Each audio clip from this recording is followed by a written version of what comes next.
We're such losers.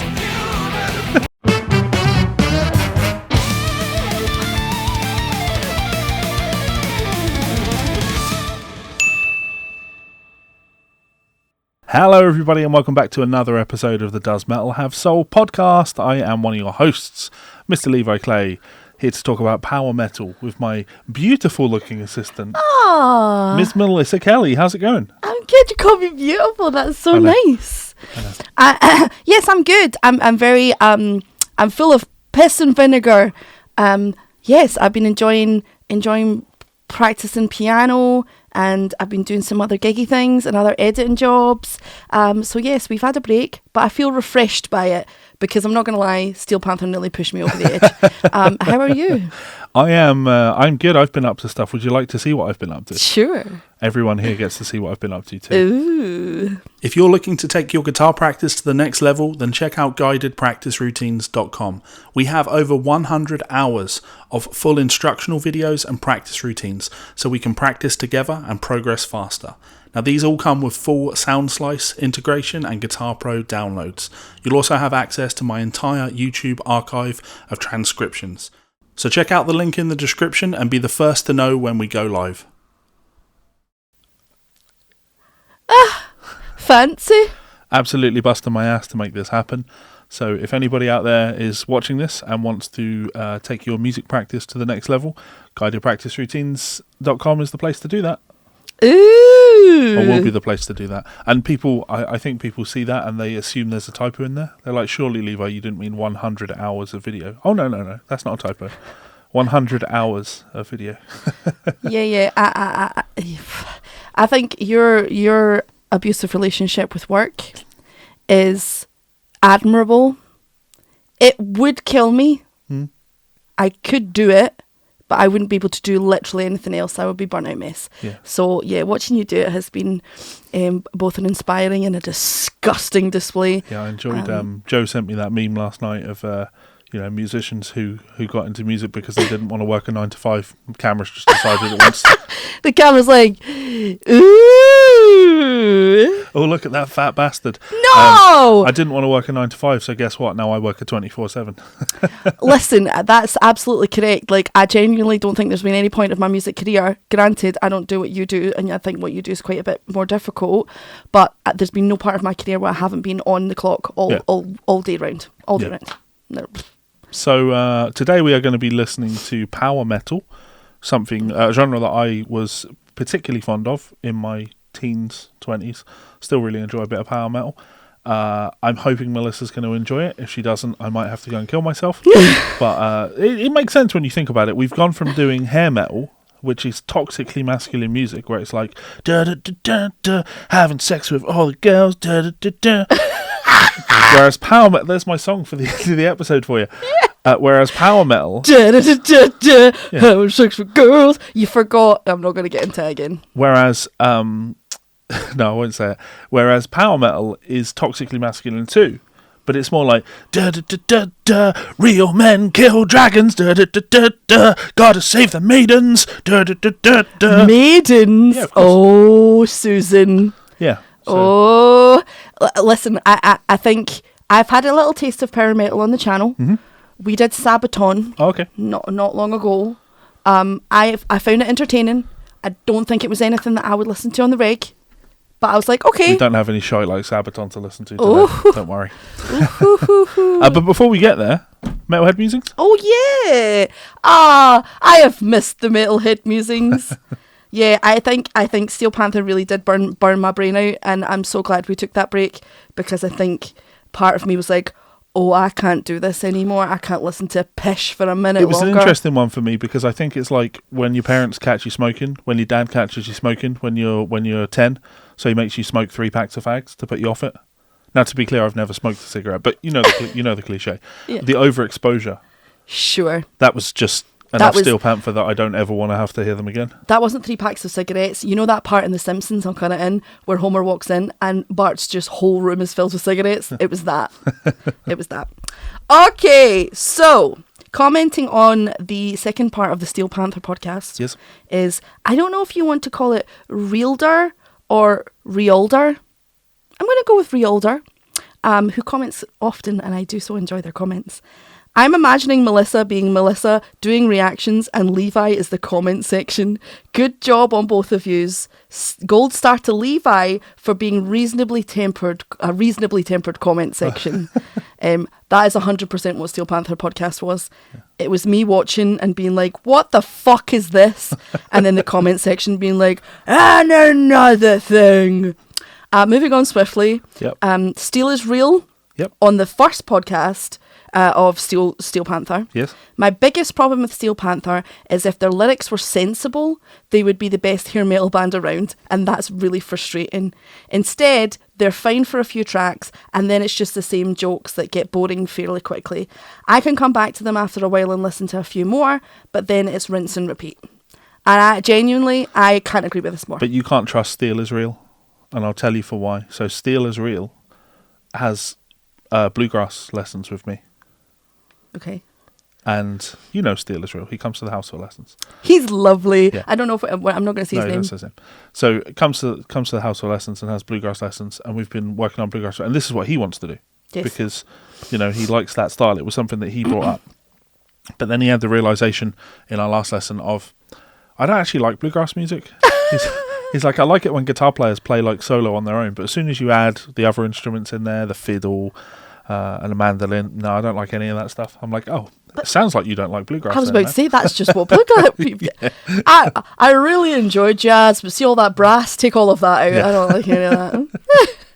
But anything that encourages you to practice. So he's sure. having fun. He just wants to play bluegrass guitar on his own. He doesn't want to deal with rednecks. Okay, fair enough, but I still agree with his opinion on Steel Panther. Sure. Okay, this one's very exciting. Yes. On my Cradle of Filth video of their recent release. Yes. Zoe Marie Fedorov. Now, I don't know if you watched the no. Can't think of anything I watch less. Fair. But I talked about how the woman playing the keyboards was a goddess. Yes. And I wanted her to be at the front. Apparently, I got a comment from the keyboardist from Cradle of Filth. Oh, that's cool. Yes. Oh, hi, keyboardist / female vocalist here. Thanks for the kind words. You're a babe yourself. Happened to come across this and I'm quite flattered. Cheers. That's nice. Will you marry me? Did you respond to her? No, because I was trying to figure out if it was something noising me up. I didn't want to go back and be like, I love you, can I braid your hair? And then someone's like, Melisa, this is not actually her. Well, have you confirmed that it is them from the Yeah, channel? I think so. Okay. I think so. Well, then you should get back to them then, shouldn't you, you walloper? I know, but it's also, I'm always waiting for someone to be like, but still. But this is how opportunities happen. What opportunity is that going to cost? You getting guest listed for the next Cradle of Filth gig so you can go down and say hello to her and get a picture. Oh, okay. Fuck, you know. Well, it's only just recent. It's Sure. not just everybody Sure. calm down. Everybody calm down. But I was very like, that happened on Tesseract as well. The lead singer of Tesseract came onto my comments and was just put a love heart. And I was like, ooh. Okay, last but by no means least, Rolf Meyer on the Sabaton video said, you are a Scot. After the king and the pope destroy the Templar order, many go to Scotland. In the Battle of Bannockburn, I think they want to say Bannockburn or Brannaburgh, I don't know. The White Knights are Templars. And then an eye rolling emoji. I need you to understand. There is nobody in the whole wide world that is more obsessed with Scottish history than everyone else apart from Scottish people, right? I've got Americans in my comments constantly being like, Wian, this reminds me of that war that took place in the 70s. I'm like, bitch, I don't know. Bitch, I don't know. You know what happened in my Scottish history class? They put on Braveheart and we all fucked around and did nothing. Drank alcohol. Well, probably. We probably drank White Lightning behind the skip at the back of the school. All I'm saying is, don't just assume I know Scottish history. I might not. Or I might have been taught it and forgot it because no one fucking cares. Yeah. Okay, let's do the podcast. So, we started to have this conversation in the house, but I think we should... I said, nope, stop talking, which is one of my favourite things to do with Mel. Always we'll just be mid-conversation, I'll just look at it and say, stop talking! You would think that the Lord would have blessed me with a partner that wants to hear me talk. I do, I just want it to be on camera. Anyway, so, yeah, we started having this conversation in the house, and I was interested to know what Mel's predictions on power metal are going to be. So how do you predict that this is going to go? I predict that there's going to be some things that I really love because, as everyone knows from watching the channel, I love pageantry, I love costumes, I love storytelling, I love, campery. But I also think that some of it will be done from a very testosterone-driven place, which means I might not enjoy it because, like, you mentioned the song Transylvania that Iron Maiden did, and I very viscerally remember being really disappointed. Yeah, but that's because that's Iron Maiden. Well, come see, come sa. But yeah, I don't know. I think it's going to be a mixed bag. Okay. Well, I've curated a playlist for us, and to set the rules for this, I have tried to essentially remove anything progressive from here. So anything prog is not here. Okay. Because I would have loved to have put Symphony X on here, because as you know, Mel will tell you, they're my favourite metal band.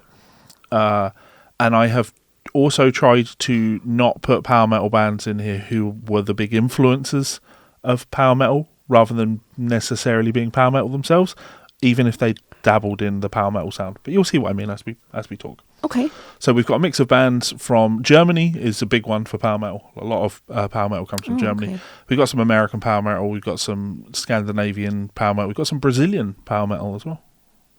Brazilian? With our friend Kiko. Ah! So anyway, let me tell you a little bit. Let me tell you a story about power metal. So power metal is a subgenre of heavy metal, combining characteristics of traditional heavy metal with speed metal, often with symphonic context. Generally, power metal is characterized by a faster, lighter, and more uplifting sound, in contrast with the heaviness and dissonance prevalent in, for example, extreme metal. Go on, say it. Sorry to interject. Say I've just realised something. Go on.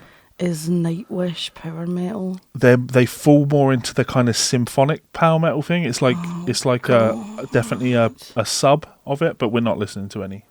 Okay, any good. Of that. And no shade, no tea. Good. I also kind of went out my way to deliberately look for bands who I think have great vocalists. Okay, which Nightwish has. Yeah. Because we can talk more about, well, you can certainly talk more about vocalists than you can guitar and the like. Oh yeah, absolutely. Yeah. So power metal bands usually have anthemic songs with fantasy-based subject matter and strong choruses, thus creating a theatrical, dramatic, and emotionally powerful sound. Now, yes, I figured that you would ultimately really like power metal because, and I remember talking about this to you when shortly after we started dating. I remember listening to some Symphony X in the car and like kind of talking about the lyrical themes. You write very serious music. Yeah. You write a lot of, when you do your spooky stuff, it's still based in historical accuracy. You like, Scottish witch trials and things like that. Yeah, I care about Scottish witchcraft. Like from the 1800s, that's the only history. I've just contradicted myself. Yeah. And you do the soul music, and so you do a lot of songs about love, etc., etc. Yeah. Yeah. But you also really like Lord of the Rings.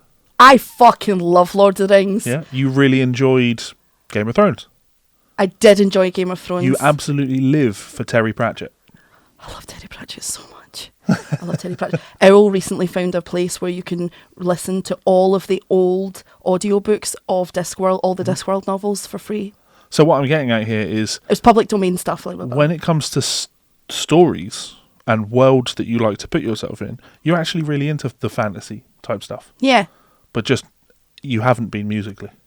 I wouldn't say that's so. I think my love of sort of fantasy style storytelling and music tends to be more the creepy vaudeville end of music.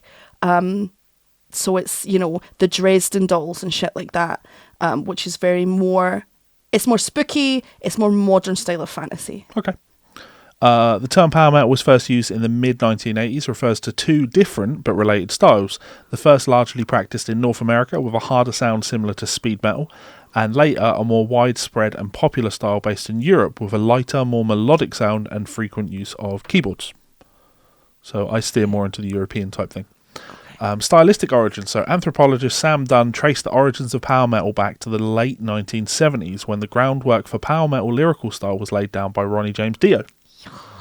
The fantasy-orientated lyrics he wrote for Rainbow concentrated around medieval, Renaissance, folk and science fiction themes directly influenced modern power metal bands. So you like Ronnie Deere? Ronnie Deere? Yes, he's top 2. He fights for space with Rob Halford. He's about to come up. According to Dunn, the songs Stargazer and A Light in the Black from the 1976 album Rising, as well as Kill the King and Lady of the Lake from the 1978 album Long Live Rock and Roll, might be among the earliest examples of power metal. Okay. So we like Rainbow. Yeah. Cool. We don't like What's His Face's band with his wife. No, we don't. That's not kind of history I'm looking to listen to in music. In 2011 documentary series Metal Evolution, Dunn further explained how Rob Halford of Judas Priest created a blueprint for power metal vocal delivery. His almost constant high-pitched singing became one of the main characteristics of power metal. The twin guitar sound promoted by Judas Priest's duo of KK Downing and Glenn Tipton also highly influenced the subgenre. Another British band, Iron Maiden, brought epic and melodic sensibility to metal, creating anthemic sing-along music with an approach widely embraced by modern power metal musicians. Referred to as the main prototype of the power metal genre, Iron Maiden was heavily influenced by Heaven and Hell and Mob Rules, which is the first 2 albums of Black Sabbath with Dio in the band. Okay. Which would go on to influence power metal. Then we have the emergence of early German power metal scene, which came possible sources such as the Scorpions, who we've listened to, and Accept. Swedish guitarist Yngwie Malmsteen made a significant impact on many future power metal guitarists with his accurate and fast neoclassical style. His bandmate Jens Johansson modernised the keyboard sound of Deep Purple's John Lord, which was further incorporated into the genre. Manowar's mythological sword and sorcery lyrics influenced a number of power metal bands. So I haven't got a Manowar track for us to listen to, but I do just want you to see Manowar. Okay.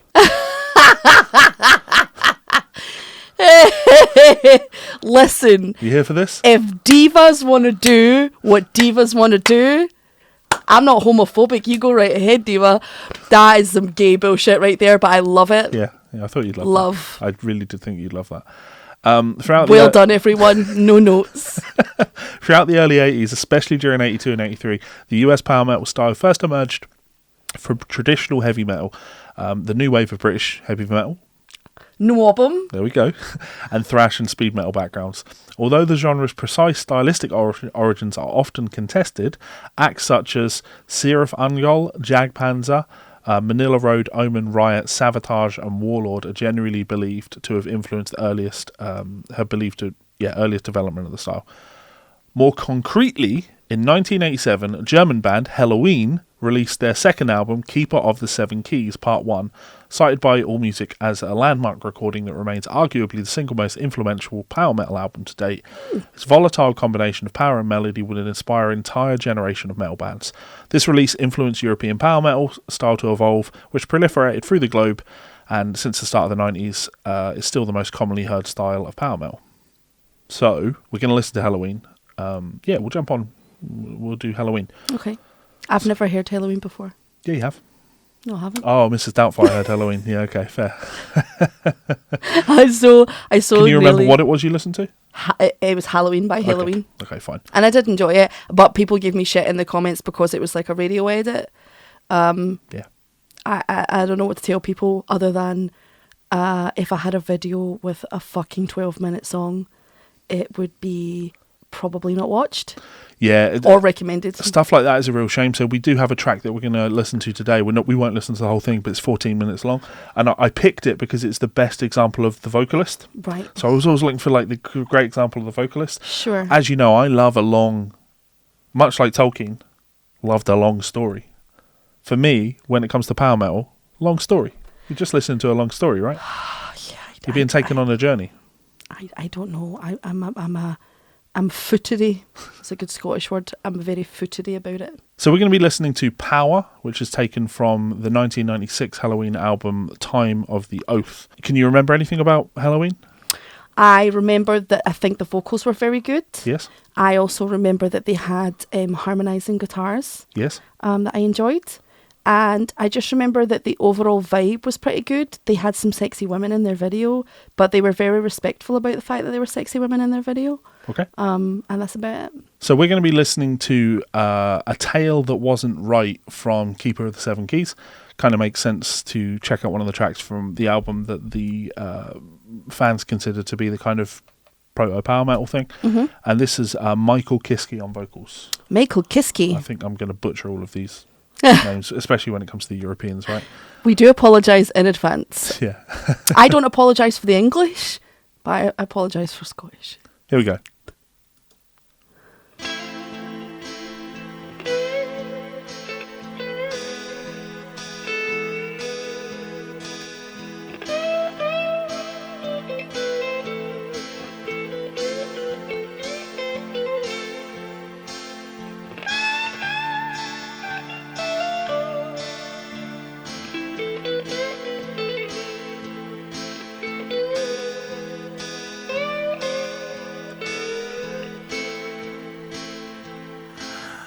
Here I stand, all alone.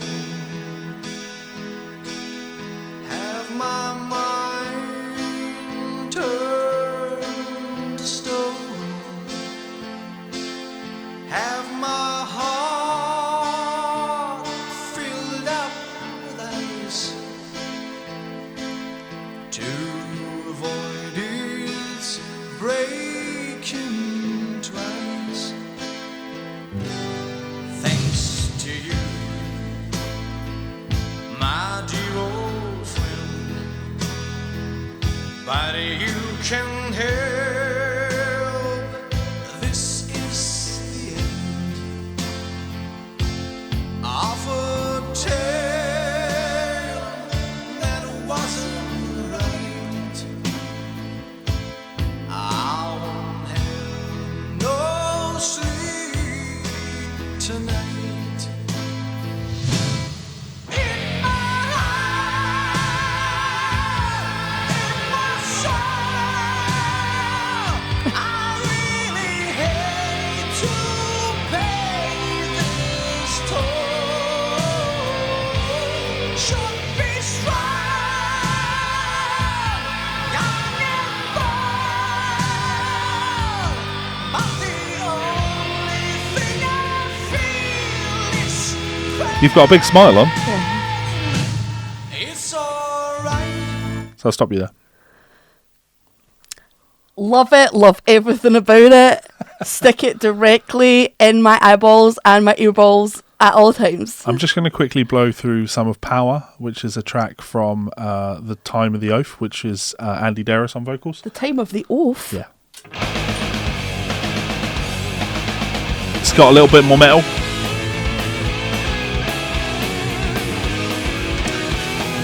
A little bit less Richie Blackmore.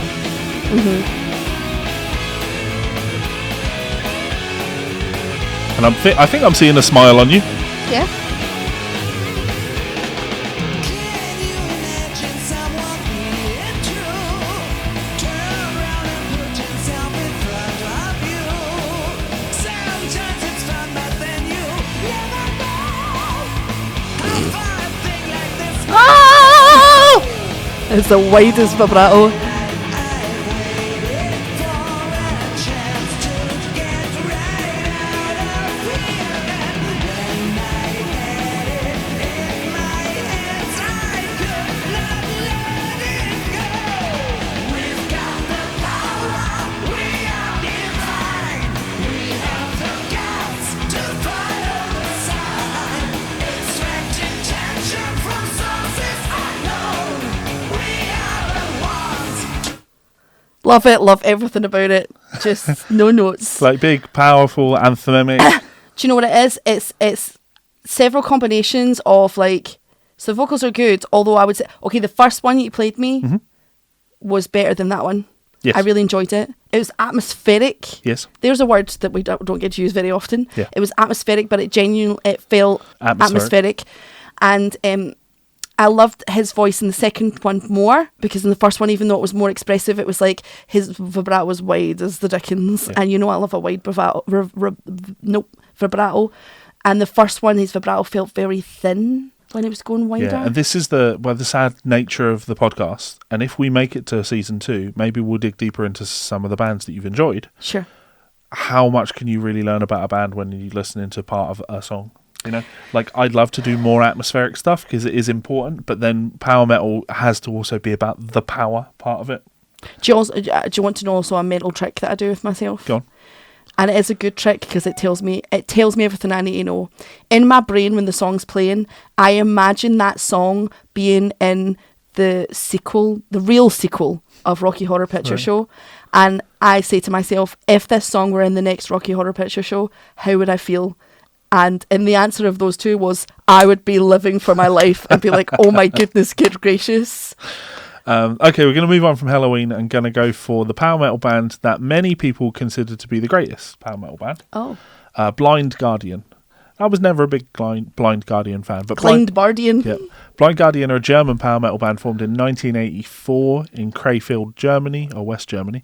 They're often credited as one of the seminal, most influential bands in the power metal and speed metal subgenres. 9 musicians have been part of the band's lineup throughout its history. Currently includes singer Hansi Kusch. Hansi. Yeah. And it's all about... So if you look up best power metal vocals, he usually tops the charts. Oh, okay. I'm just trying to... Yeah, throughout their discography, Blind Guardians established themselves as a notable and successful band, pioneers of the power metal movement.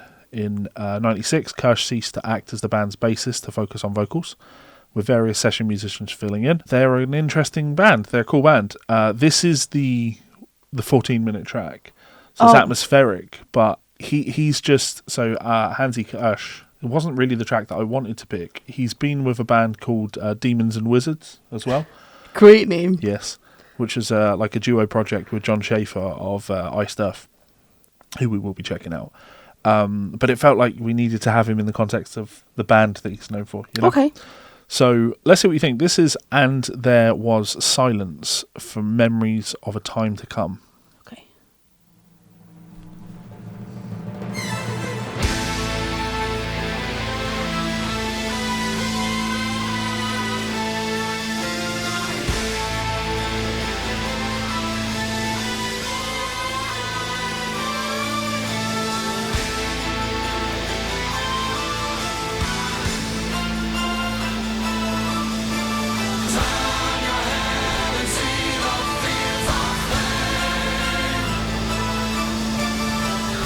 He carries a load from a distant place. He saw this way. He'll bring decay in shades of gray. What doomed to face the light, lights out of sight.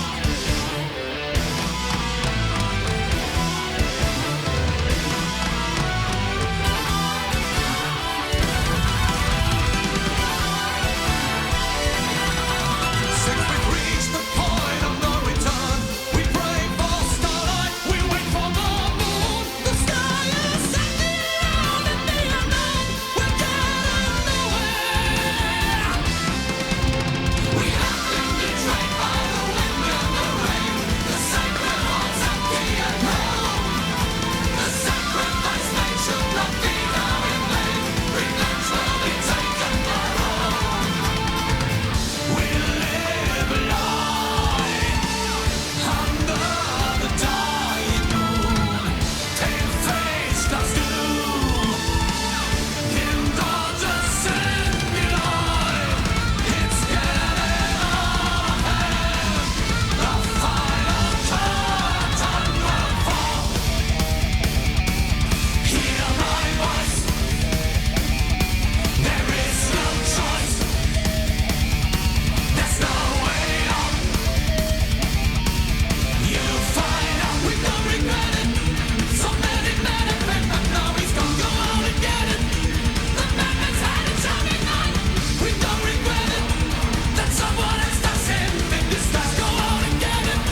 Alright, sunshines bright.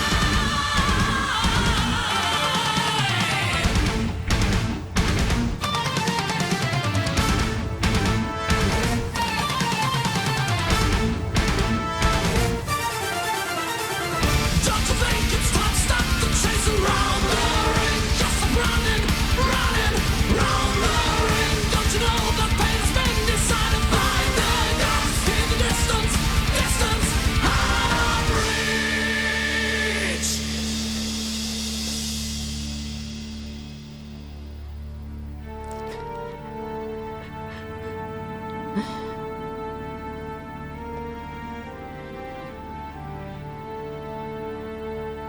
Film music-y? Yeah. Walk Cassandra, you might Cass- What's funny about that? What's your sip, Cassandra? Could have that on a shirt. Yeah. certain thing. And the other world of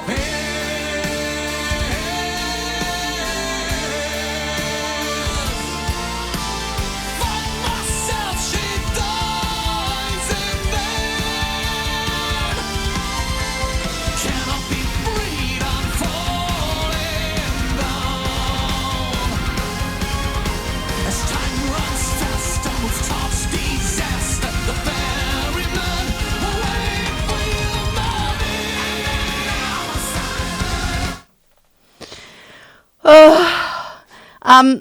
I wasn't as mad on that one. Sure. I think the vocals were good. All the elements were good, apart from the fucking MIDI sound coming from the keys, and then those electronic strings, where it made me want to punch my own face off. But I think, do you know what it is? Maybe, and I need to go back and listen to Helloween to know for sure. Yes. The vocals on that felt more classically influenced. Right?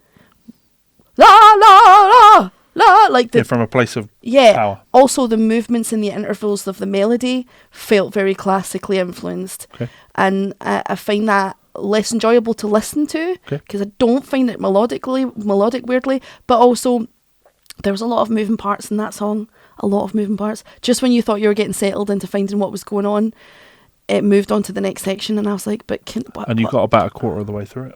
yeah." Who knows? Maybe you're going to revisit some of the themes from earlier in the But song. I'd forgotten them because there was about 14 different themes. They get extra points for be careful. Watch your step, Cassandra, because that just sounds. Cassandra sounds like the name you would cast up to be like. Just saying. Okay. Moving on, we're going to check out the band Rhapsody. They've gone through a few different names. They're currently known as Rhapsody of Fire.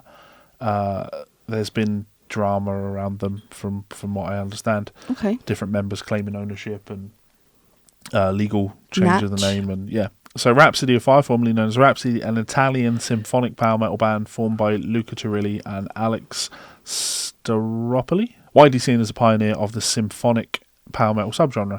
We are going to be checking out the tune Emerald Sword from Symphony of Enchanted Lands, which was their second album way back in 1998, and it has exactly what you would expect as the cover. These album covers Yeah. are on the black T-shirts of certain people that I see, and when they're not wearing those T-shirts, they're wearing T-shirts that have got a Native American person with a wolf and a moon. So That's not a judgment, FYI. Fabio Leone is going to be the vocalist on this.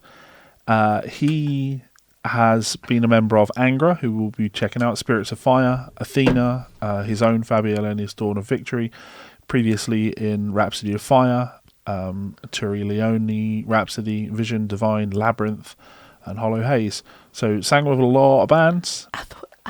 Go on. I thought that was Weird Al Yankovic. Yeah, he does have that look about him. Doesn't sing like Weird Al, though. You know I'm fat, you know it. Okay, so Emerald Sword Sure. from Rhapsody from Symphony of Enchanted Land. Sounds like this. Huh.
Those kick drums are getting to work out. Yeah.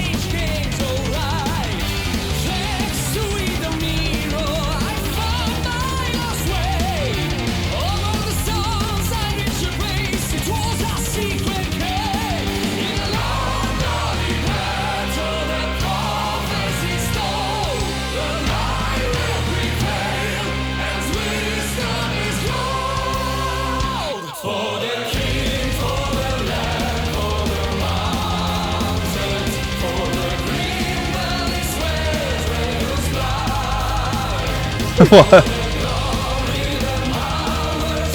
What's wrong with that? Talk. For the queen, for the power, for the king, da da da. It's just very like, But why else would you go into battle? for something better than that. To save the ring, to do something cool. So for King Aragorn, yeah? No, that was for the people. Lord of the Rings is about communism, don't stop me. Does he become a king at the end of it? Aragorn, he becomes the head of the Republic.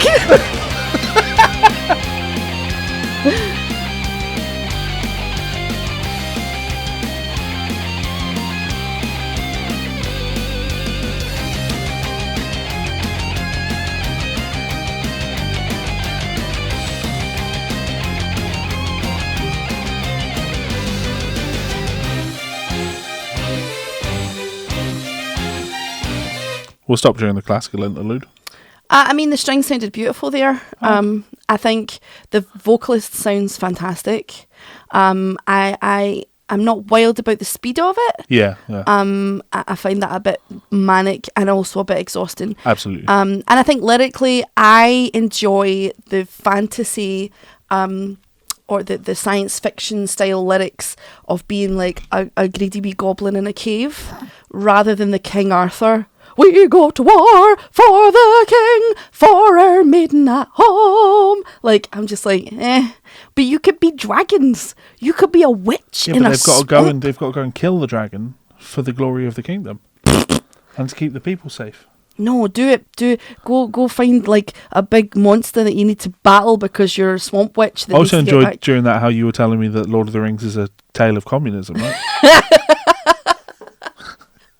The Shire is communism. I'm not getting into it. There's a lot of political themes within that film. And if we'd all just watched Lord of the Rings and read the book, we wouldn't be in the state we're in now. Okay, fine. Just whilst we're at it, giant finger. Who was it that I made know. the comment? Millicent Oak, I believe. Millicent Oak. Yeah, so When I call Levi a great big pumpkin head, like, come over to my camera. Like, you're getting currently, when we're separated, we look like we're the same size of human. yeah, we create the camera angles. I'm actually 3 feet away from the camera. I'm sat 3 feet behind Mel. So that was Rhapsody. We're going to move on now and talk about a band called Sonata Arctica. I thought you said Sinatra there. Sinatra's Arctica. Sonata Arctica. Swing metal. I like Sonata Arctica as a name, and I enjoyed some of their music when I was younger. We're going to be checking out a track from their first album, Ecliptica, I believe. Is that their first album? Yeah, from 1999. We're going to check out the song Full Moon. Let me tell you a little bit about the band, though. So, Sonata Arctica is a Finnish power metal band from the town of Kemi, Finland, created as a hard rock band named Tricky Beans. Tricky Beans is a fantastic name. They later changed to Tricky Beans. No! And finally to Sonata Arctica. Boo. When they shifted to power metal. You can't have a power metal band called Tricky Beans. I would listen to the shit out of that. Yeah, as of 2024, the band has released 11 full-length albums. I have a couple of their records and a live DVD that they put out. I quite enjoyed the guitar work of Yanni Limatanian, I believe. Yanni Limatanian. It's almost certainly wrong, but you know. Almost certainly wrong, yeah. Sure. But the vocalist is Tony Kakko. Tony Kakko. He's 50 now. He's played in a few bands, but yeah, he has been consistently the vocalist for Sonata Arctica. Okay. Yeah, so let's check out, as I say, Full Moon from Ecliptica from back in 1999. Sounds like this.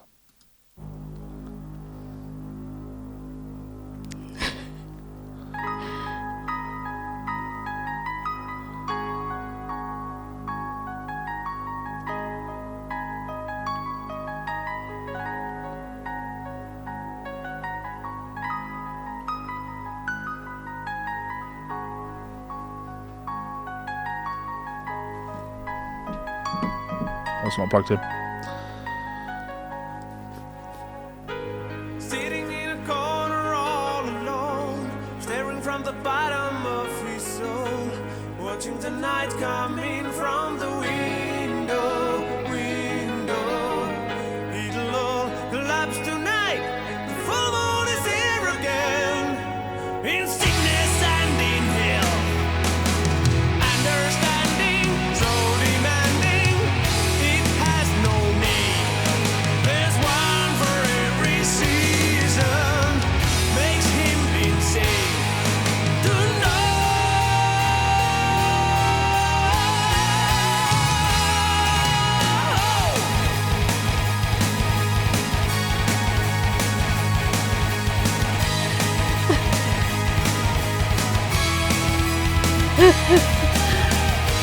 running away from it all. I'll be safe in a cornfield, savings hunted by his own. Again he feels the moon rising on the sky. Find the barn with the sleepy but can't hide anymore.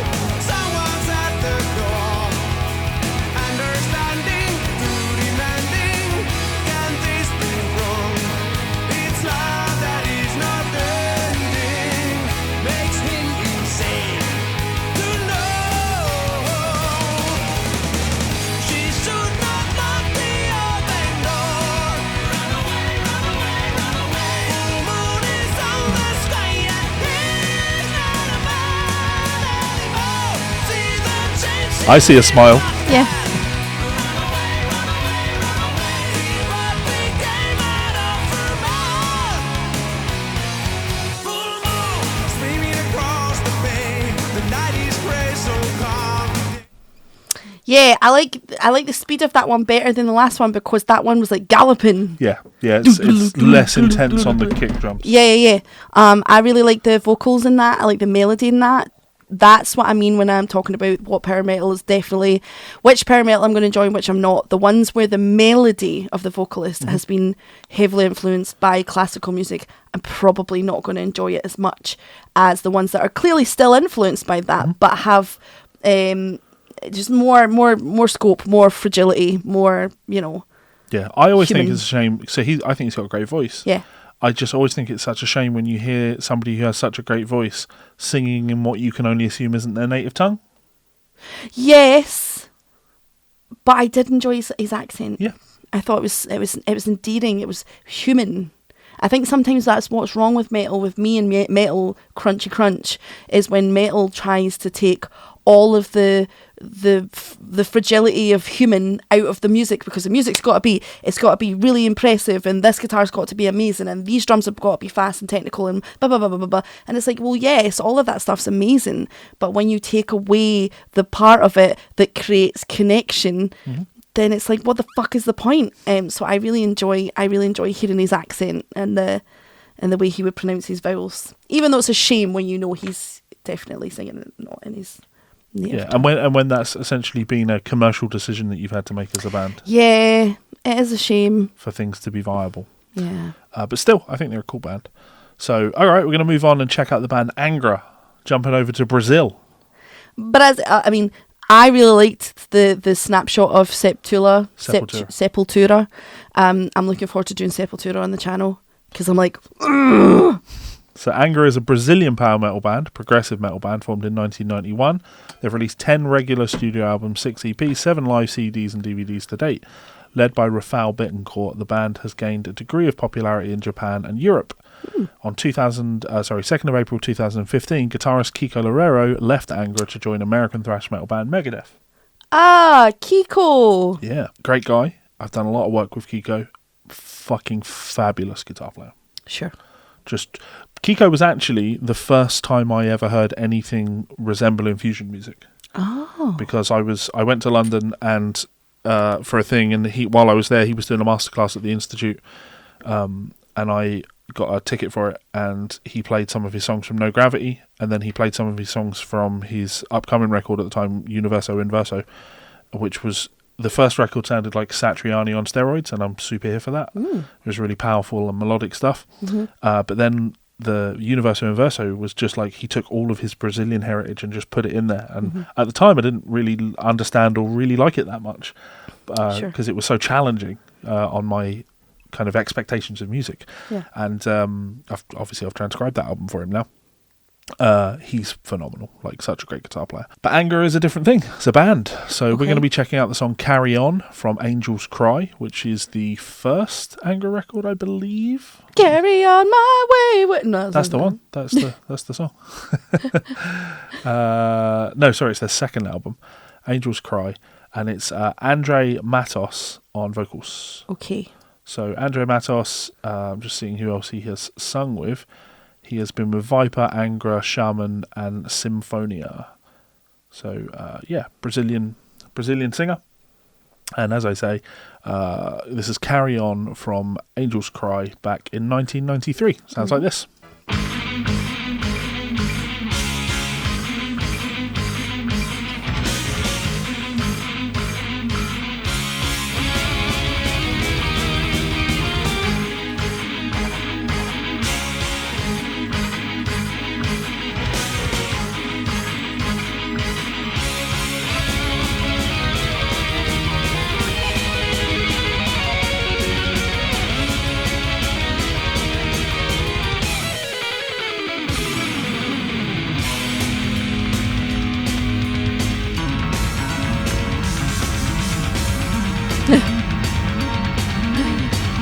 Simple-minded brain, for now you succumb. Nothing changes your way. This world insists to be the same, based on all mistakes. The flowers fade along the road. Don't let cold your eyes. So loneliness becomes the law of a senseless life. Follow your steps and you will find the unknown ways around your mind. There's nothing else than just your pride to get there. Go!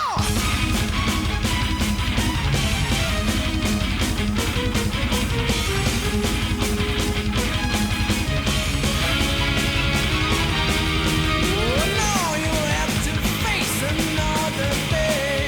You won't be alone. This life is forcing us to stay for long. Cold is the wind and thunderstruck on the stormy night. But can't you see I'm by your side? We are more to know. Follow your steps and you will find the unknown ways around your mind. There's nothing else than just your pride. It feels like vocal gymnastics at times. So it's Yeah. like, let me just show you what I can do.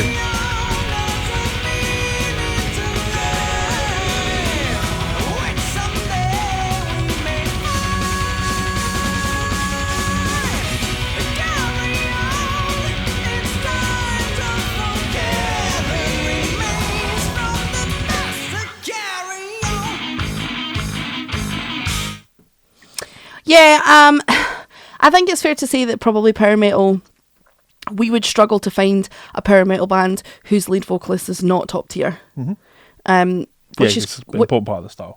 which is In the great. same way you don't find a punk band with an incredible singer. I really enjoy that. I think he was great. There were some parts of that where it was crazy high. Yeah. He was crazy high, and then he had done a harmony over the top Yeah, of that, yeah. which is like fucking hell. I find the drumming really exhausting. Yeah, sure. It's like somebody putting up shelves next door, and I can't. I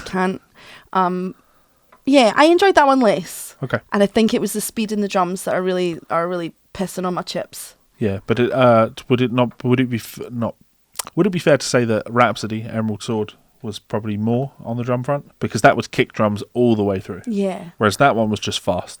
Yeah. Oh no, yeah, for sure. Yeah.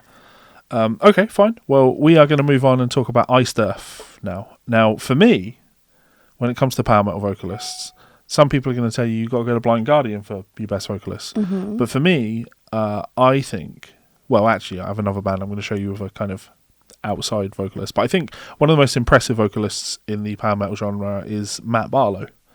Now, Matt Barlow had a long stint in the band Ice Earth. Okay.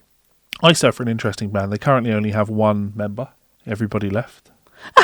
So you don't have a band anymore? Yeah. So it's just John Schaefer now again. Everybody left when John Schaefer got put in prison for being part of the Capitol riots. Oh, He's one of those. oh dear. Yeah. Dearie dear. Yeah. What's that? The consequences of your actions? Well, he's been pardoned, so Oh, fucking hell. Trump pardoned everybody that was. Yeah. Anyway, Iced Earth is an American heavy metal band currently composed of only John Schaefer. Formed in Tampa, Florida, and based in Columbus, Indiana. They were formed in 1984 under the name The Rose and then Purgatory by guitarist, main songwriter, and band leader John Schaefer, original drummer Greg Seymour. So we're going to listen to a Matt Barlow track with Iced Earth. Now, I want the camera to see you on this one, and you may even do like a zoom in on your face. We're going to be listening to a Matt Barlow track, and it's called Dracula. Okay. And the song is all about Dracula. And it comes from the album Horror Show, Yes. where all of the songs were about horror icons. Okay. Obviously, Iced Earth, we said they're from Tampa, Florida. Mm-hmm. So this is the first band that we've listened to on this that hasn't been European. Well, no, sorry, we had Angra. Non-American. Yeah. Sure. Every band we've listened to has been Helloween German, Blind Guardian German, Rhapsody Italian, Sonata Arctica Finnish, and Angra Brazilian. So now we're going into the American thing. Now, of course, the American thing steers a little bit more into the thrashier side of things. Mm. So we're going to listen to Dracula from Iced Earth Horror Show. And I've got the lyrics for Mel because I know this is very much like Francis Ford Coppola's Dracula. Okay. Go But on. here's what I'm going to say. Go on. Little fingers. I think sometimes people set things up for me, being like, "Oh, Girl, girl." I don't care if you hate this band. Yeah, just because I know sometimes people are like, Melissa, Yeah. this song is about Frankenstein and Mary Shelley, and in it, Mary Shelley is a feminist superhero who saves little babies and puppies. But who And knows? then- Maybe you'll really enjoy And it. then I'm like, this fucking dog shit. Can you read those lyrics? Yes. Okay. So, Dracula, here we go.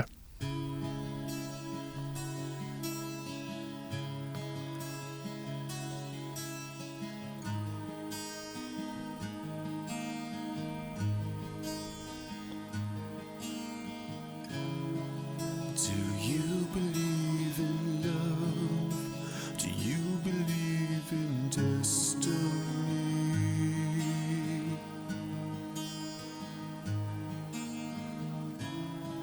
True love may come only once in 1,000 lifetimes. I too have love, it took her from me. I prayed for her soul, I prayed for her peace. Sounded like a fart. What farts are you doing? Not those. Just little. When I close my eyes, I see her face, it comforts me. That's definitely face, not case. It's not like he's a lawyer. A spiritual case. I close my eyes, memories cuts like a knife.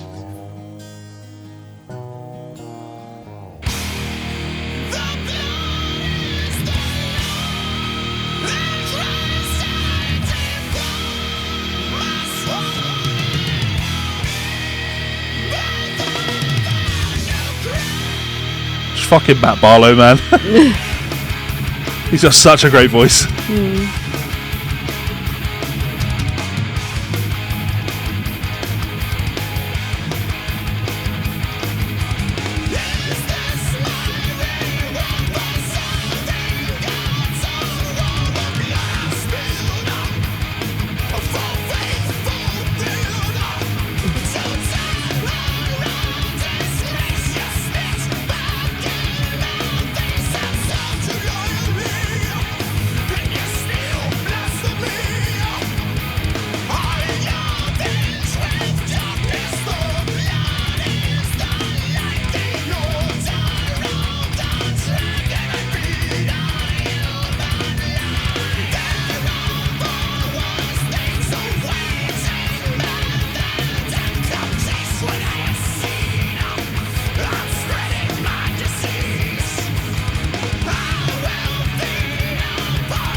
Okay. I'm just checking something. Checking the accuracy of something. No. Hang on.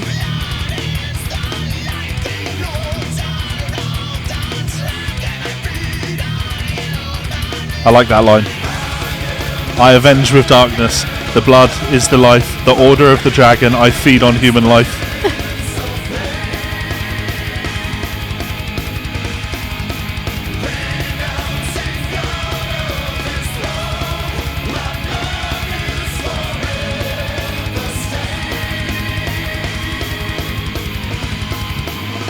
I'll stop there. Matt Barlow's voice is astonishing. Top tier. Yeah. Like really great tone and everything, and like this like is like really cool. Everything else is dung heap. Everything else. Bin rotage. Tell me why. Bin. I don't like. I think it's too on the nose. And I think the rehashing of The Blood is Life is annoying me. And I don't think it's the right melodic harmonic choices. And I think one of two things you've got to do with the Dracula, especially fucking... I nearly said Gary Barlow. What's his name? Matt Barlow is in fact not Gary Barlow's cousin. No. Gary Oldman. Gary Oldman. Yeah. Just think old man. Yeah. And his portrayal of Dracula is so more... Again, it's such a more fragile portrayal of Dracula. Bela Lugosi was very much doing a masculine, dominant, infected version of Dracula, whereas Gary Oldman's version of it is very broken and... Pained, but also fragile and delicate and grief-stricken, and I don't know, I just don't like the choices of melody and harmony. And also it made me laugh because I was thinking about it and going, have I actually listened to music where they've done a portrayal of Dracula where I've like, I fuck with this? And the truth of the matter is Mike Patton is the only one. Oh yeah. Mike Patton doing the Tango Saloon, and they have a whole album called Transylvania. I'll put a picture on thingy. Now it is silly. Yes, it is silly. But it's the silliness of like Vincent Price. Yes. And that's I think for me that's it. I either want you doing campery or actually really thinking about it, and for me it doesn't really hit. So I might have done you a disservice to introduce you to the great Matt Barlow there by He's putting great. on something that you care so deeply about, rather than just kind of generic track. Sure. Because you've got into the songwriting side of things there, which you didn't do so much with any of the others. No. But I think it gives you an insight into what iSturf sound like. Sure. But we're about to listen to more iSturf because they have had they've had a lot of great singers. But the Matt Barlow is the topper for me. But they also had Tim Ripper Owens singing for them. Now, Tim... I know that name. Sang for Judas Priest after House. Ah! So he's also an incredibly great singer. There is one track from this album that features both Tim and Matt Barlow. And it felt like I should have picked that, but I couldn't pass up playing Dracula, you know? Yeah, it's one of those things, like I say, sometimes people build things up to me and they go, Melissa, you're going to love this. It's all of your top tier things. And it's like... Yeah, there wasn't no part of me that thought you're going to love this. Oh, okay. There was, you like Dracula, so you'll be interested to hear this. I was interested to hear it. I think that Gary Barlow, I think Matt Barlow is a fantastic vocalist. So fucking good. But the rest of it, I'm like, eh. Yeah, he's one of those guys where you can just watch, like, insane live clips of him doing ridiculous vocal things, and people really enjoy those sorts of things. Anyway, also, sorry to interject for for just a second. Someone put a comment on my channel recently, and I've replied to them, and I can't find it now. I don't know if they've deleted their comment, but on one of my videos they said, I'm sorry, excuse me, like they were being really arsey with me. Are you saying that metal vocalists don't have a large range? And I'm like, there's literally hundreds of videos of me reacting to metal vocalists talking about how astonishing metal vocals are. What's your point, caller? Where did that come from? It just irritated me when we were listening to it, and I listened to Matt Barlow being like, oh, he's so fantastic. And I think sometimes people comment on my channel being like, she doesn't appreciate the technical. Yeah. She never says that they're great. And I'm like, there's literally hundreds and hundreds. Yeah, the sad thing for me with Matt Barlow is like most of his work is with iSturf. I'm not a big lover of iSturf, But I just fucking love Matt Barlow's vocals. Really great. I think he's got that wailing banshee thing. It's grittier than the Rob Halford thing, you know. It's like there's a lot of raspy fry to it. Yeah. Anyway, so this is 10,000 Strong, also by Iced Earth from Framing Armageddon. And this features Tim Ripper Owens on vocals.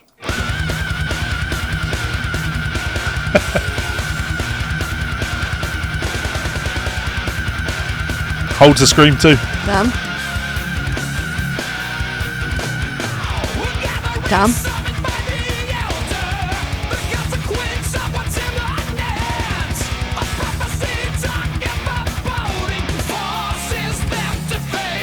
He's got a great voice. Yeah.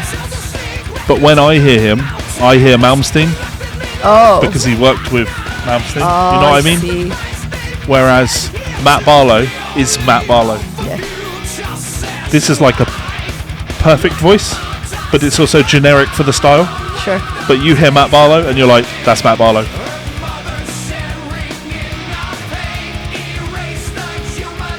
I like the galloping. On a horse with a sword.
Yeah, that was fun. I enjoyed that. I think the vocals are just amazing.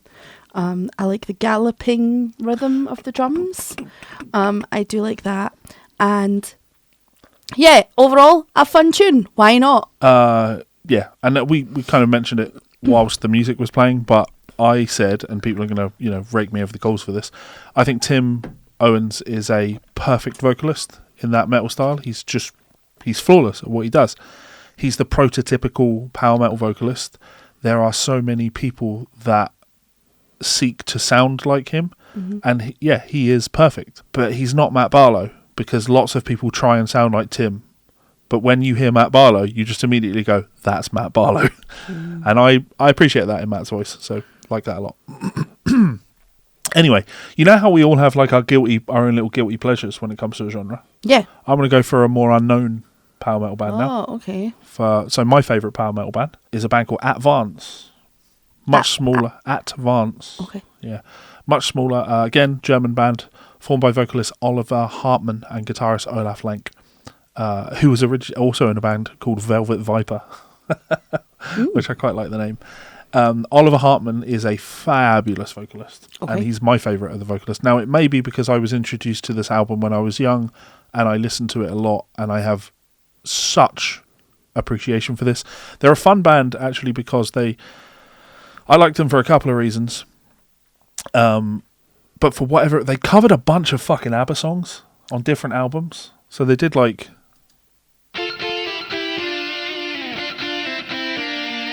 I've said it before and I'll say it again, no more fucking ABBA. I don't know why. What's going on? I have no idea why, but I kind of dig it. I respect it. I should be clear, I do think ABBA are fantastic and they've got some amazing songwriting skills pay the bills, but I kind of gave in. If I never hear ABBA again, it'll be entirely too fucking soon. Okay, so I'll tell you what, I will let you hear some of SOS, but for the reason, so you can sort of hear the, power metal-ified, you know? Okay, so it's a choice. This is some of SOS.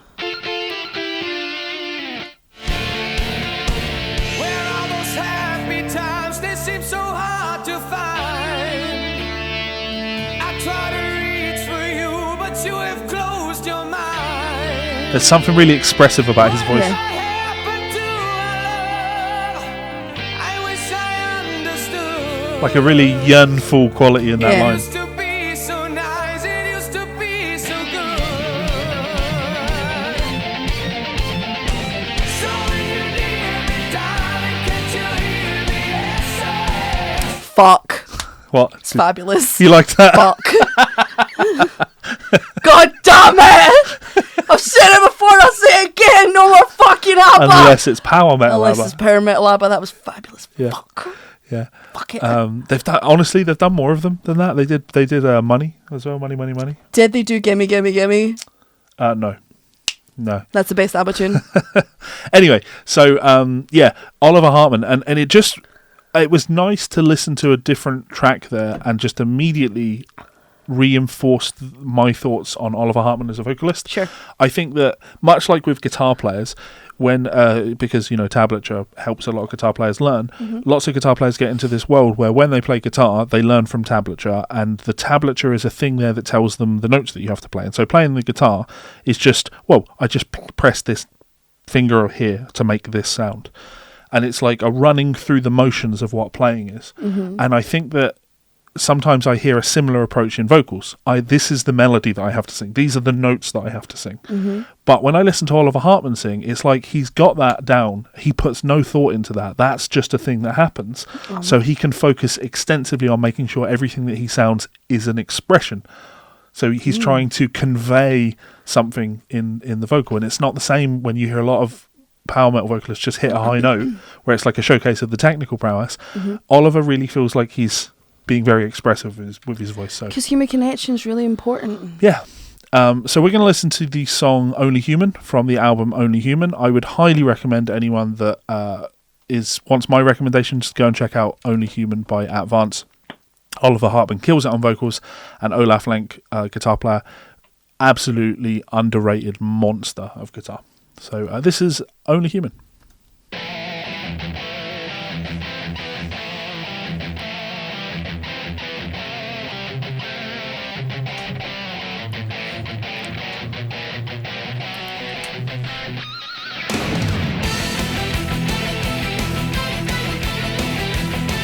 That's a fucking great riff! What did you say? That's a great riff! Okay. It is.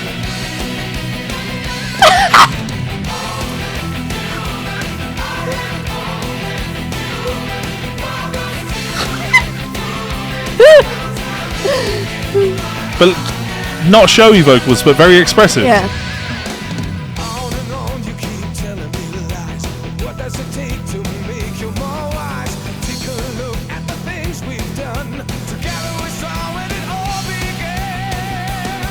When we thought that we could conquer it all. No mountain too high, nothing too tall. Why is your fire burning so low? Did you lose all your faith?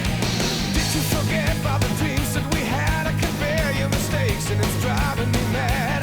Know where to go and know what to hide. Two hearts is one, I'm so willing to fight. Do you believe in the force of my love? Why You ready for it?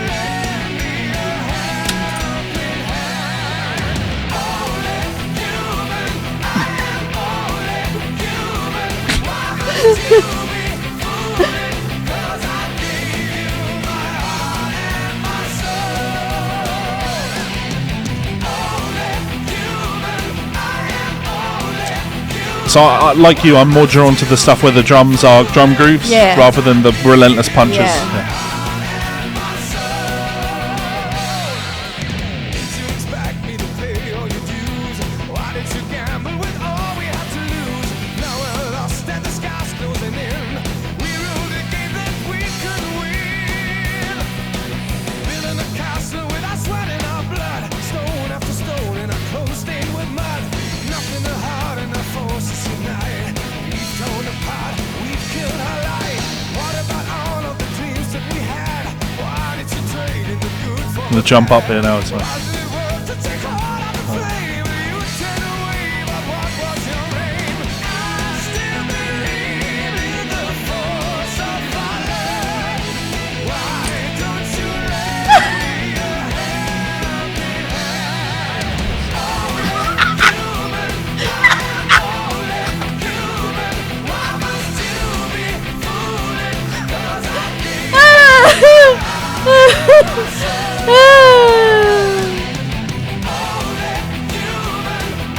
We're going to make this one to the end. Just because some great vocals over the end. And there's a great guitar solo. Do we have time? Yeah. We've only got 2 more tracks to listen to.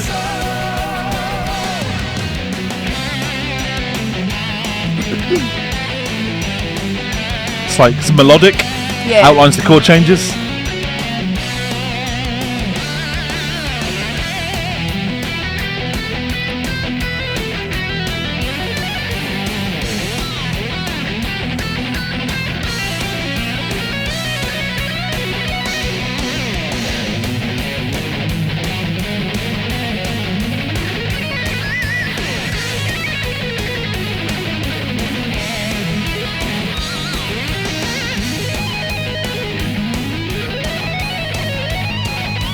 It's like there's not a note out of place. Yeah.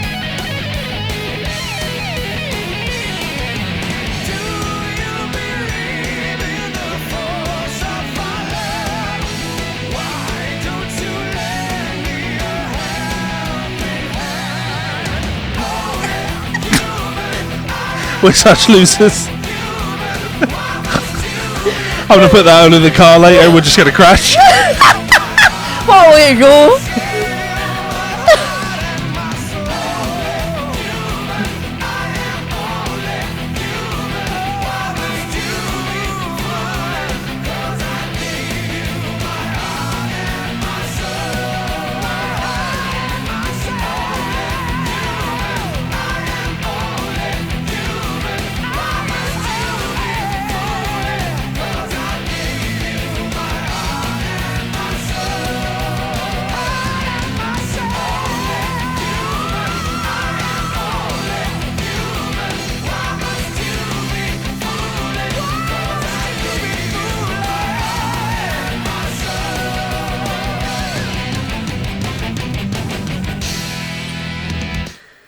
Fabulous.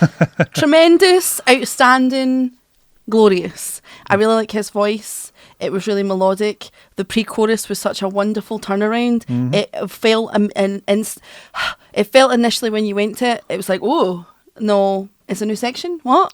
But then when it played into the chorus, it's like, that makes complete sense. Yeah. Well done. I take issue with the lyric, ain't no mountain high enough, nothing is tall enough. That's the same sentence. Don't do that again. But I really enjoyed that.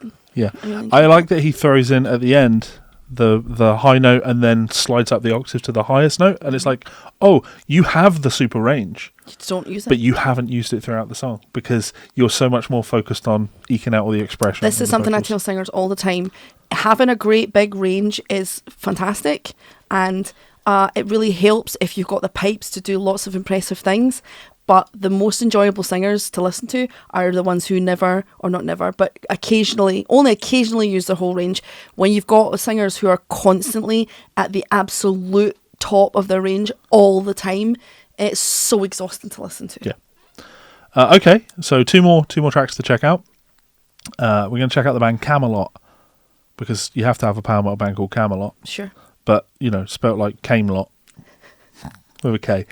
So Camelot is an American power metal band from Tampa, Florida, formed by Thomas Youngblood in 1987. Thomas Youngblood, what a name. Yeah, we're going to be checking out When the Lights Are Down from the Black Halo. So the Black Halo came out in 2005, so it's getting on a little bit more. And I'm just... this is it's a concept album, I believe. Yeah.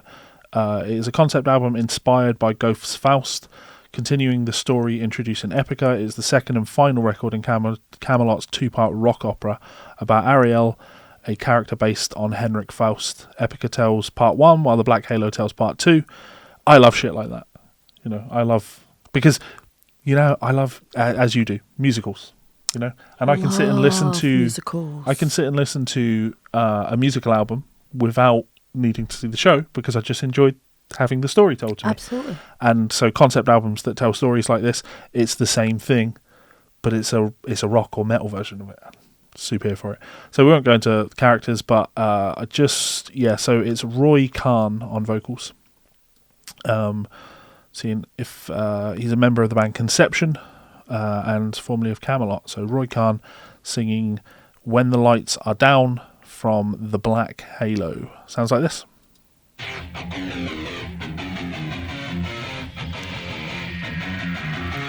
So this starts steering into a little bit more modern production sounds.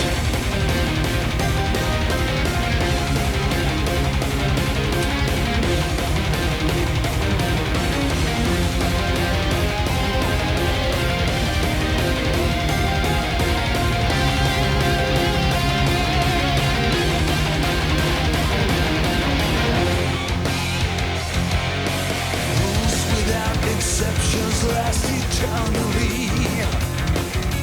Every move you make creates your destiny. I've come to soothe my sorrow and hang your back as back as the seal on my soul.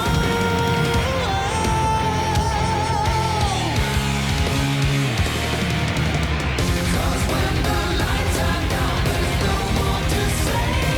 Love is the real pain, and eternal revolution in my mind. When the lights are down, you're so far away. Tell me your real name. In the silence of the darkness we unite. Without exceptions last eternally.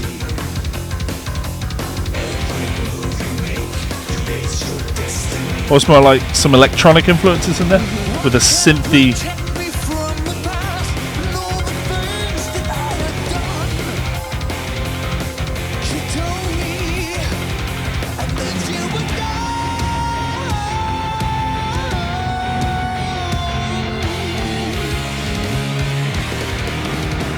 But when the lights are down, there's no more to say.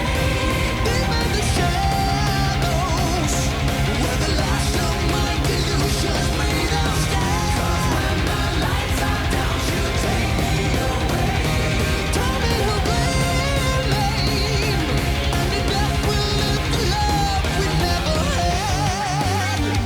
Oh, come on, you're faithful beneath the moon, beneath the moon. Yeah, production wise, it's probably the most tidy of all of the ones we've listened to. I think it's the most recent of all the ones we listened to. Okay. And you know, his voice is great. I think some of the choice of harmony is really cool.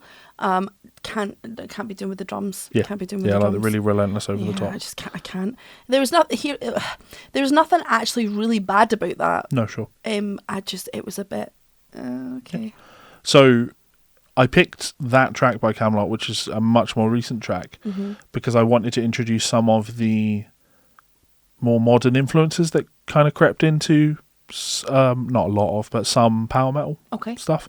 So to me, I hear some electronic influences in there, Yeah. right? Which you couldn't put influences like that in a Rhapsody record because it would sound Yeah, it would just sound super out of place. weird. So that leads us on to our final band. Okay. So Ed Guy, strange name for a band. Yes. Ed Guy is a German power metal band. Again, Germans, they love their power metal. Formed in 1992. They're an interesting one. Their name initially named after their math teacher. The band faced early rejections from record labels, but persevered, releasing their unofficial debut album Savage Poetry in 1995.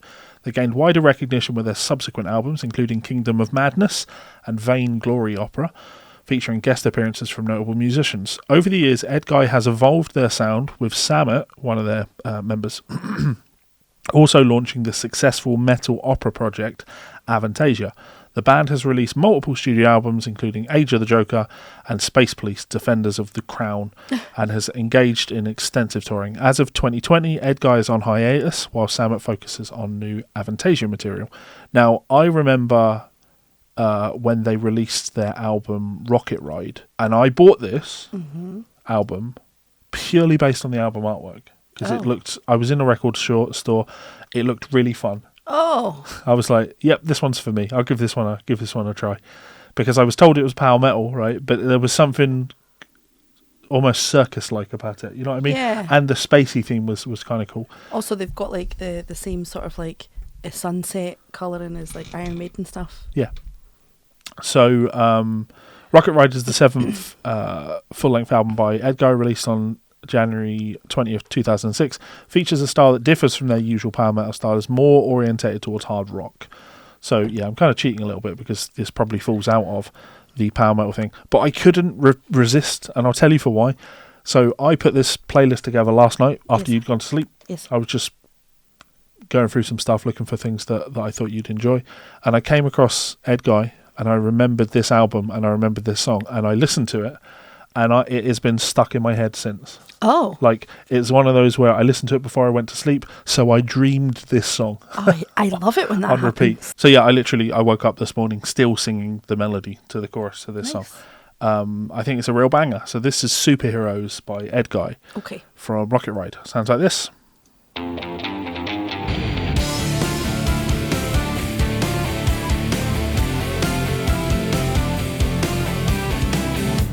City lights are calling, slowly coming back to life, speeding in the fast lane.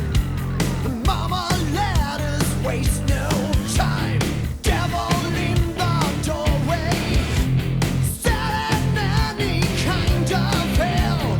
We're just coming out to play the game. We never cry for love. We're superheroes. We are back where we belong. We never cry for pain. We're superheroes. That keyboard part just makes that. Cause that's where we belong. Way too long I've tried to be what I could never be. For too long you rode the dice, but you can't control me. Why ain't talking about romance? You may fiddle, I may dance. Anyway, it's just a game we play. We never cry for love. We're superheroes. We are back where we belong. We never cry for pain. We're superheroes. Man, 'cause that's where we belong. We're superheroes.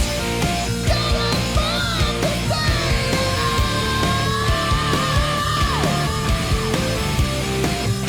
You okay? I got itch. Cry for love. We're superheroes. We are back where we belong. We never cry for love.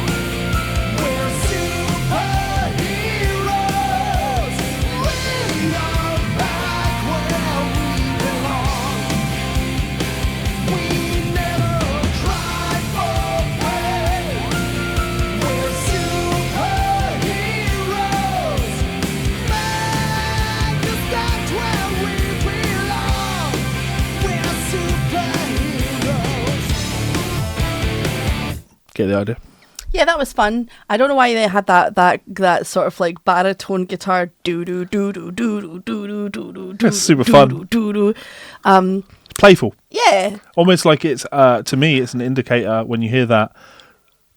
Let's set the tone. We don't take ourselves seriously here. Sure, which is unusual because you don't enjoy stuff like that. Usually are irked by people who don't take themselves seriously. It's like, what do you think this is, a game? But that was fun. Like, it's catchy. That little Yeah. is a nice little motif to have in there because then the strings do it later Yeah. and it sounds really pretty. Yeah, that's a nice song. Yeah, it's fun. Yeah. I would prefer to put Only Human on again, but yeah, I just woke up. Da da da, boo doo doo doo. I'm just stuck. It can't get it out of my head. I love when Love that it. happens. Yeah. Oh, that's not true. I don't like it when that happens with songs I don't like. So that is Tobias Sammet, the composer and vocalist on that. He's not too old, 47. And if you enjoyed his vocals on that, then maybe go and check out more Edguy or Avantasia. Both good bands, and he's an interesting one because I think it would be fair to say he's not particularly vocally over the top. Yeah, he went for a high part as well at one point. And I'm like, oh, you're straining. pushing. Yeah, I guess that's what I'm really trying to say there. Like, it sounded like he was straining. Yeah. It's like I found myself in a position where I have to sing in a band because I'm a creative person who maybe doesn't play many instruments, and I love writing songs, and this is the melody I want, so I just need to do it, because he's definitely a creative type. So, and I know we love and respect creative types around here. Absolutely, we do. Okay, so that brings us to the end of Power Metal. Yeah. What do you think? I think that power metal was fun. Mm-hmm. It was a breath of fresh air. In, frankly, a few weeks of doing this podcast where I wanted to fucking kick my own head off, I think Helloween are the best. Okay. But I'll just throw my fucking...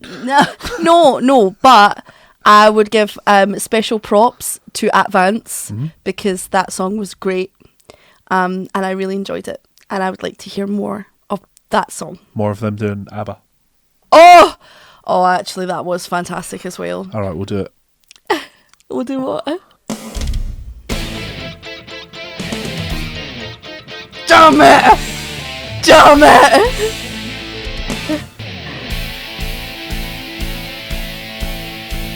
I work all night, I work all day to pay the bills. I Shit have the to bed. pay. Ain't that sad? That's so good, god damn it! Seems to be a single penny left for me. Let's do it back! My dreams. I have a plan! If I me, I won't be man! Wouldn't have to work it out. I fool around and have a ball.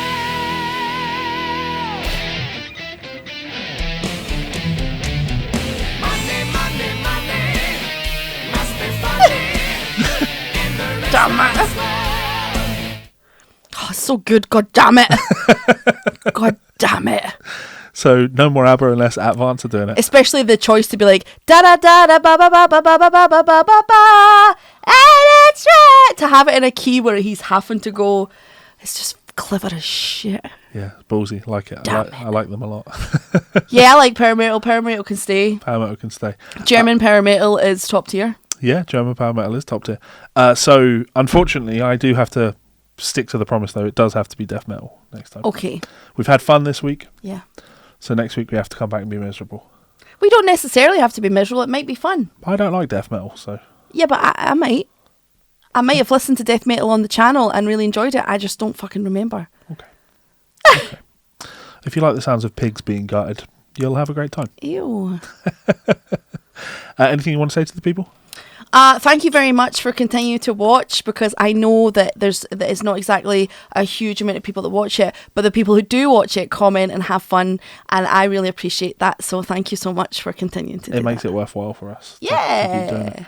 So thank you so much for tuning in. We hope you've had a good time, and until next week.